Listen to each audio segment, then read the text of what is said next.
Lessons learned from last week's mistaken killing of 7 aid workers.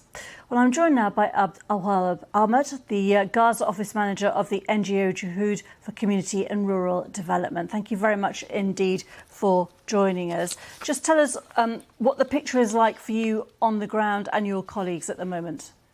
Thank you very much for bringing me in. The humanitarian situation here is dire. It's marked with the relentless bombardments causing a significant loss of life and damage. It is also combined by a totally crippling sea and land blockade imposed in Gaza.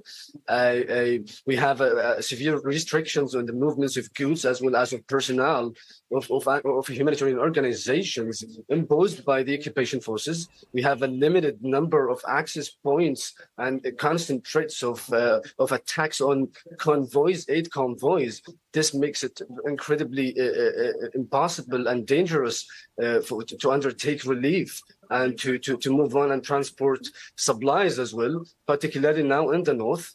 Also, the deliberate obstruction of humanitarian corridors have just created a situation where families are unable to gain access to.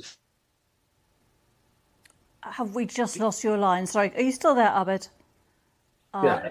Are you still there, Abed? Can you hear me? Yeah. Sorry, I can hear you. Sorry, we just lost your line momentarily there. The Israelis are saying that they are trying to get an access route in to the north via the north. Have you seen anything of that, and how much would that help? Yeah, I heard that Israel agreed to allow aid get through Erez crossing, which is the only connection to the northern part of Gaza. In the northern part of Gaza, famine is imminent. It is disheartening, and it is troubling to have witnessed the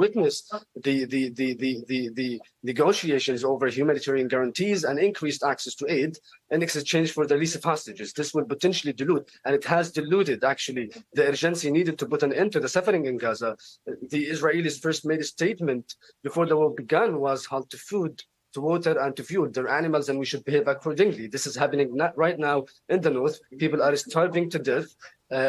Everyone speaks of an increased access to aid. But what we really need is a flow of aid, a consistent flow of aid to all areas of the Gaza Strip. Yeah. We're just seeing pictures of some of the airdrops. Of how much are they helping? I mean, obviously, it's a fraction of the amount that's needed. Well, I think airdropping food is just inhumane. We do have the land route, okay, which is very safe. The airdrop food lacks coordination. It needs a team on the ground. It also requires to sort out these the food, to sort it out and to have a distribution plan, because as you know, the distribution of food in the north has been risky, very risky. Many people have got killed from both airdrop food as well as of the aid getting through the north via the convoys. Today, UNICEF vehicle was hit by a live ammunition. This vehicle was trying to get into the north of Gaza. So there is also this restrictions on the movements of goods as well as on personnel of humanitarian actors here on the ground.